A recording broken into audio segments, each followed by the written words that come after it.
Sewage water ട്രീറ്റ്മെൻറ്റിനെ കുറിച്ചാണ് ഞങ്ങളിവിടെ അവതരിപ്പിച്ചിരിക്കുന്നത്. ഗാർഹിക നഗര മാലിന്യങ്ങൾ കലർന്ന ഓടജലത്തിൽ നിന്നും ശുദ്ധജലം ഉണ്ടാക്കുന്ന ഒരു പ്രക്രിയയാണിത്. ഈ ഓടജലം മൂലം നമുക്ക് സാംക്രമിക രോഗങ്ങൾ ഉണ്ടാകുന്നുണ്ട്. അതുപോലെ തന്നെ അത് നമുക്ക് ദുർഗന്ധം വമിക്കാനും അങ്ങനെ പല പ്രശ്നങ്ങൾക്കും സാമൂഹിക പ്രശ്നങ്ങൾക്ക് കാരണമാകുന്നു. അതിൽ നിന്നും മറ്റൊരു സാമൂഹിക പ്രശ്നത്തിന് ശുദ്ധജലക്ഷാമം എന്നതിന് ഒരു പരിഹാരം കണ്ടെത്തുകയാണ് ഞങ്ങൾ ഈ മാതൃകയിലൂടെ.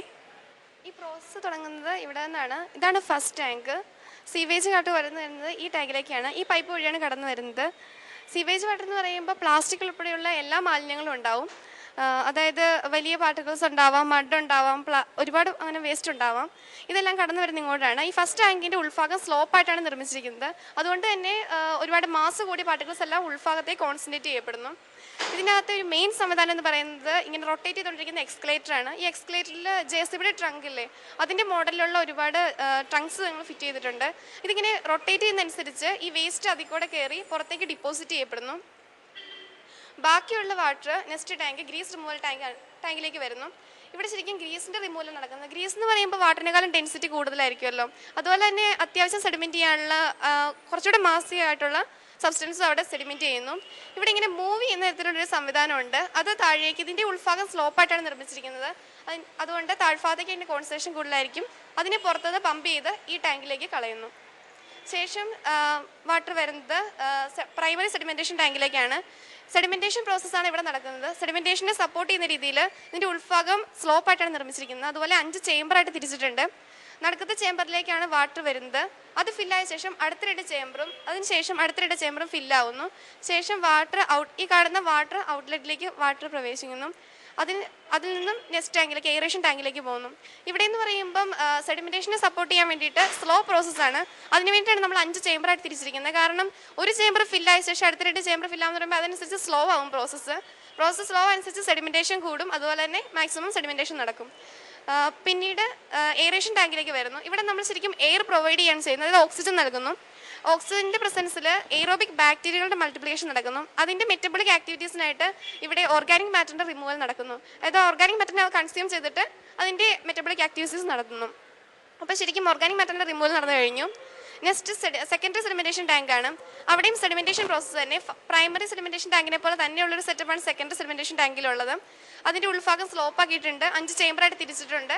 അതുപോലെ തന്നെ ഇതേ സെയിം പ്രോസസ്സ് നടുക്കത്തെ ചേമ്പറിലേക്ക് വാട്ടർ വരുന്നു. അത് ഫില്ലായ ശേഷം അടുത്ത 2 ചേമ്പറും അതിനുശേഷം അടുത്ത 2 ചേമ്പറും ഫില്ലാവുന്നു.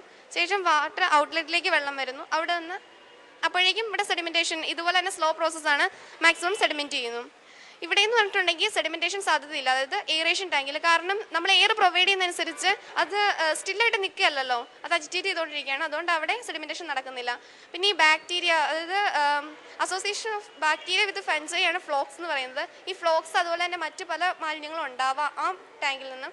അതാണ് അവിടെ സെക്കൻഡറി സെഡിമെൻറ്റേഷൻ ടാങ്കിൽ നമ്മൾ റിമൂവ് ചെയ്യുന്നത്. ഇപ്പോൾ കണ്ണുകൊണ്ട് കാണാൻ പറ്റുന്ന എല്ലാ മൈന്യൂട്ട് പാർട്ടിക്കിൾസ് വരെ എല്ലാം സെഡിമെൻറ്റ് ചെയ്ത് വേസ്റ്റ് പോയി കഴിഞ്ഞു. പക്ഷെ നമുക്ക് പ്യുവർ വാട്ടർ എന്ന് പറയാൻ പറ്റില്ല. കാരണം ഒരുപാട് മൈക്രോ ഓർഗാനിസംസ്, ഇൻഫെക്ഷൻസ് ഉണ്ടാക്കുന്ന ഒരുപാട് ഓർഗാനിസംസ് ഒക്കെ ഉണ്ടാവാം. ഈ ഓർഗാനിസംസിനെ എല്ലാം റിമൂവ് ചെയ്യാണ് അടുത്ത നെക്സ്റ്റ് സ്റ്റെപ്പ്. അതിനുവേണ്ടി UV ഡിസിൻഫെക്ഷൻ യൂണിറ്റിലേക്ക് കടത്തിവിടുന്നു. ഇതാണ് UV ഡിസിൻഫെക്ഷൻ യൂണിറ്റ്. ഇവിടെ നമ്മൾ അൾട്രാവയൽ റേഡിയേഷൻ പ്രൊവൈഡ് ചെയ്യാണ് ചെയ്യുന്നത്. അങ്ങനെ പ്യുവർ വാട്ടർ ആയിട്ട് പുറത്തേക്ക് വരുന്നു. അങ്ങനെ വേസ്റ്റ് വാട്ടറിൽ നിന്ന് പ്യുവർ വാട്ടർ കഴിഞ്ഞു. ഇവിടെ സെഡിമെൻറ്റ് ചെയ്യുന്ന അൺപ്യൂർ ആയിട്ടുള്ള വേസ്റ്റ് എനറോബിക് ടാങ്കിലേക്ക് എത്തിക്കുന്നു. എനറോബിക് ഓർഗാനിസംസ് ആണ് ഇതിൻ്റെ പ്രവർത്തനത്തിനെ കൺട്രോൾ ചെയ്യുന്നത്. അതിന് മെറ്റബോളിക് ആക്ടിവിറ്റിയുടെ ഫലമായിട്ട് മിക്സ്ചർ ഓഫ് ഗ്യാസസ് ഉണ്ടാകുന്നു. That is biogas. പിന്നെ ഇവിടെ അവശേഷിക്കുന്ന വേസ്റ്റ്, അതിന് വാട്ടർ കണ്ടന്റ് ഉണ്ടാവും. അതിന് ഡിവാട്ടറിങ്ങിന് വേണ്ടി ഈ ടാങ്കിലേക്ക് കൊണ്ടുവരുന്നു, ഡിവാട്ടറിങ് ടാങ്കിലേക്ക്. അവിടെ ഡിവാട്ടറിങ് നടന്നു കഴിയുമ്പം ശരിക്കും നമ്മുടെ ചക്കിൻ്റെ പ്രവർത്തനമാണ് ഇനി നടക്കുന്നത്. ഒരു ഭാഗത്തേക്ക് പിണ്ണാക്കും, ഒരു ഭാഗത്തേക്ക് എണ്ണയും കോൺസെൻട്രേറ്റ് ചെയ്യുന്നത് പോലെ ഒരു ഭാഗത്തേക്ക് വാട്ടറും വേറൊരു ഭാഗത്തേക്ക് വേസ്റ്റ് കോൺസെൻട്രേറ്റ് ചെയ്യുന്നു. ഇതെന്ന് പറയുന്നത് ജൈവവളമാണ്. അവിടെ കോൺസെൻട്രേറ്റ് ചെയ്യുന്ന വാട്ടർ വീണ്ടും പ്യൂരിഫൈ ചെയ്യണം. അത് അൺപ്യൂറാണ്. അത് പ്യൂരിഫൈ ചെയ്യുന്നതിന് വേണ്ടി ആദ്യ ടാങ്കിലേക്ക് എത്തുന്നു. ആ സൈക്കിളിലേക്കായിട്ട് നടക്കുകയും ചെയ്യുന്നു. ഈ സീവേജ് വാട്ടറിൽ നിന്ന് പ്യുവർ വാട്ടറും ബയോഗ്യാസും ബയോ ഫെർട്ടിലൈസറും ഉണ്ടാക്കാം.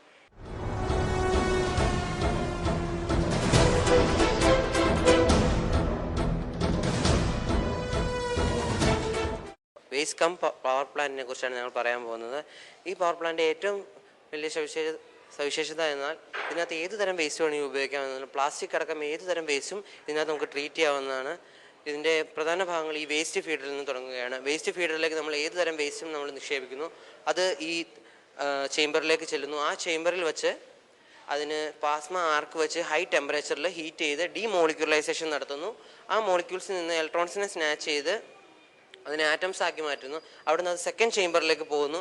അവിടെ വെച്ച് സോളിഡ്സ് ആയിട്ടുള്ള സ്ലാഗ് ആയിട്ടും റീസൈക്കിൾഡ് മെറ്റൽസ് അലോയ്സ് ആയിട്ടും അതിന് സിലിക്കയുടെ പല കോമ്പൗണ്ട്സ് ആയിട്ടും അത് മാറ്റപ്പെടുകയാണ് ചെയ്യുന്നത്.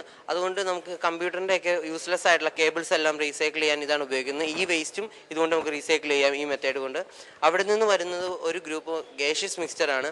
ഈ ഗേഷ്യസ് മിക്സ്ചർ നേരെ ഒരു ഹീറ്റ് എക്സ്ചേഞ്ച് സിസ്റ്റത്തിലേക്ക് വരുന്നു. കാരണം ഹൈ ടെമ്പറേച്ചറുള്ള ഇത് നേരെ സ്റ്റീം ടർബൈനിലേക്ക് നമുക്ക് സപ്ലൈ ചെയ്യാൻ കഴിയില്ല.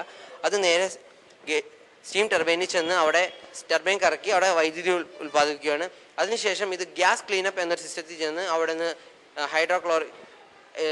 HCl ഗ്യാസും സൾഫറിൻ്റെ മറ്റ് കോമ്പൗണ്ട്സും നമുക്ക് സെപ്പറേറ്റ് ചെയ്തെടുക്കാം. അതിനുശേഷം ഇവിടെ വെള്ളവും അതുപോലെ ബന്ധപ്പെട്ട പൊല്യൂഷൻസ് ഒന്നും ഉണ്ടാവാണ്ടിരിക്കാൻ വേണ്ടി ഒരു വാട്ടർ ട്രീറ്റ്മെൻറ്റ് പ്ലാന്റും ഇതിൻ്റെ ഒപ്പം ഉൾപ്പെടുത്തിയിട്ടുണ്ട്.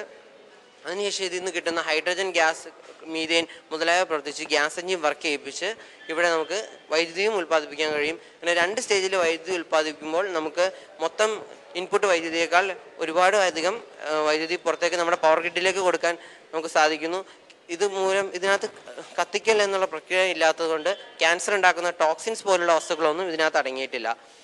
പിന്നെ പെട്രോകെമിക്കൽ വേസ്റ്റ്, നമ്മുടെ നാട്ടിലെ ഫാക്ടറികളിലെ വേസ്റ്റ്, ഇതൊക്കെ നമ്മൾ കണ്ടുവരുന്ന പ്രധാന പ്രശ്നമാണ്. അത് ഇപ്പോൾ ഇന്നത്തെ സാഹചര്യത്തിൽ അതിനെ ഡീകമ്പോസ് ചെയ്ത്